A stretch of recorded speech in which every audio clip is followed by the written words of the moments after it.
Hi, everyone. Welcome to PlayStation Live from E3. I'm here with Thomas and Anna of Remedy Entertainment, joined once again by Ramon. And we're here to talk about Control, Remedy's newest game. Very cryptic trailer that I looked at. I think I might know what's going on, but then again, maybe I'm totally wrong. So why don't you give us a little bit of a backstory, a little synopsis about what the game Control is all about? Yeah, absolutely. You play as Jessie Faden. She is a woman with a dark and mysterious past, and she's been on a quest for answers to these mysterious events that occurred, and that quest leads her to the oldest house, which is the mystical headquarters of the Federal Bureau of Control in Manhattan. And they are a strange and secretive government agency. And it just so happens that the day that Jessie arrives, they are invaded by the Hiss, an otherworldly force. They kill the current director of the FBC, and Jessie is chosen to be the new director and has to get the house back under control. That's a rough first day. Yeah, it's hard. Now, there's also, it seems like there's this, with the supernatural aspect, I know we're looking at this right now. I don't want you to give anything away, but can you tell us a little bit about how that affects the gameplay? Well, Jessie has supernatural abilities that you're going to hopefully see in a little one. And there's the service weapon, which is this transforming gun that only the director of the Bureau can use. Like Excalibur, Yeah. And then you have the supernatural abilities. But like what we're seeing here now is kind of one of the things you want to do with the game is kind of juxtaposition of the mundane and then also the sort of craziness. There's plenty of that. Plenty of that in the game.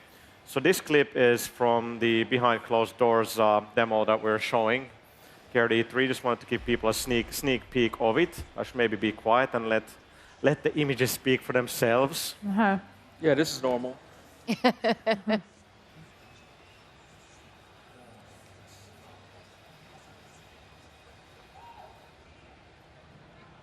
So it's very strange. We have some of the people that are floating, and then there's this other one that's actually not. Oh, there we go. There we go. So that's the shield. And you can kind of see we have these reactive environments in the game. There's quite a bit of destruction, and now we're using one of the supernatural abilities there. Very deadly chair. And we're going to use the shield again. You can see how the environment kind of reacts to all of that. Like when Jessie pulls up the shield, the objects nearby will start to levitate as well. So there's a lot of sort of... So this environmental destruction, how does it affect the gameplay? Can you use it to your advantage, or you can use it against your enemies offensively as well? Absolutely. Yeah, you can see that she can pick up things like the fire extinguishers and the clock and other elements and hurl them at the enemy. She can pick up debris and use it as a shield. And she'll get other abilities that will allow her to manipulate the environment as well.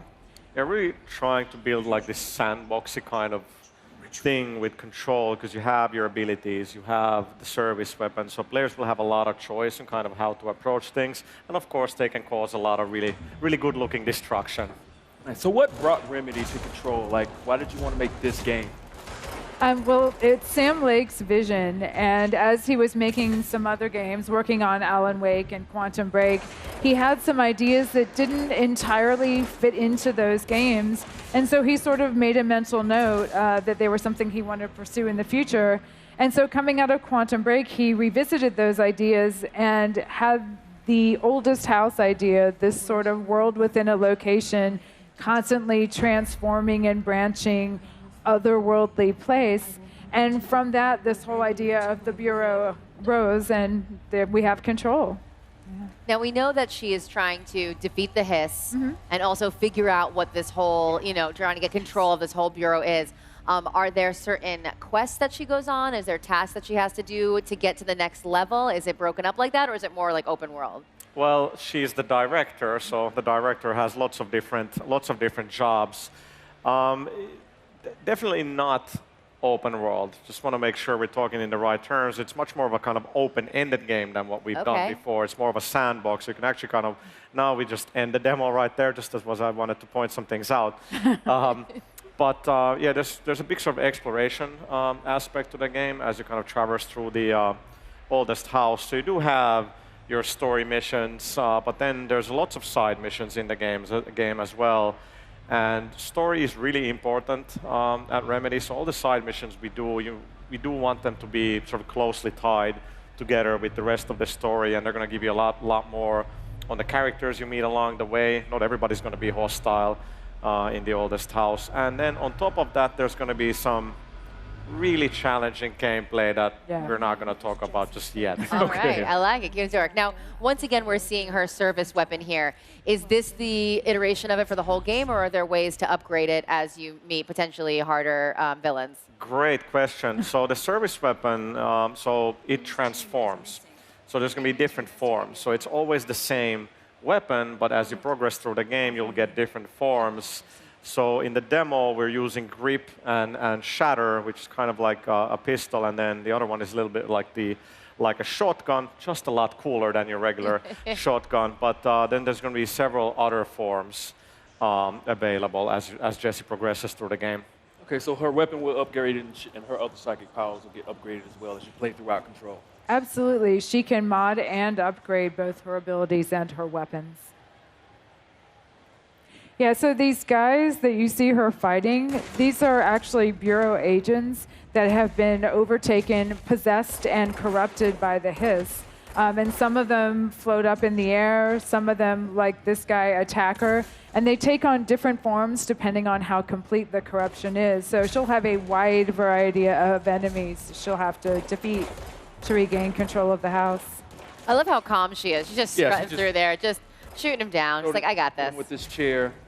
Yeah. Well, as the game begins, she is kind of led to the oldest house. So maybe this has been her calling.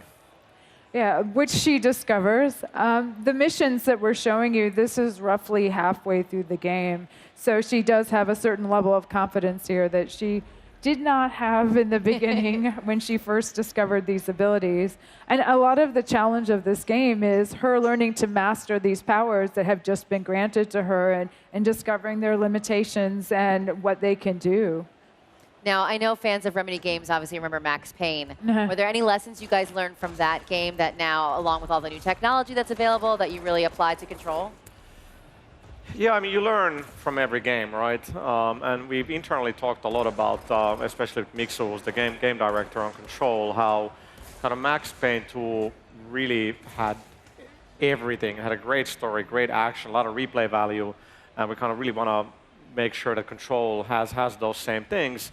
But we're bringing that sort of storytelling and mystery and those aspects definitely from Alan Wake into Control. You learn from every game. And I think it's been great to hear that when the trailer debuted in the PlayStation media briefing, which was an incredible moment for us. We've been working for so long to get there. And when people are like, what is that game? Yeah. And then 30 seconds in, I could hear people around me like, is that a Remedy game? And I was like, there is that trademark kind of visual aspect to our game. So that was very cool. Yeah, it's not just learning from our past games, though. Remedy always tries to innovate with every game that we make. So we are taking some narrative risks with this one that we haven't taken with games in the past. So I think you can look forward to some new storytelling techniques from us with this that you haven't seen in previous Remedy titles. Wonderful. Yeah. Fantastic to hear. We can't wait to learn more about Control. Oh, good. I'm glad to hear that. Anything else you want to share with the PlayStation fans before we wrap this little segment up? Well, we're just super excited to be on the PlayStation platforms. It's just great to be able to make a game for that audience, and I think this one will be the best Remedy game yet. I know it's a very kind of marketing kind of statement you might expect, but I know the team home, they were watching the briefing. It was like 3 a.m. back home in Finland, so shout out to the team back in Espoo. Done a great job. So that was just an incredible moment, and we won't let you down. Wonderful. Well, thank you so much. Thank you. Anna Thomas, thank you so much for joining us. We're looking forward to hearing a lot more from Remedy Games about Control. Until then, stick with us at PlayStation Live from E3. PlayStation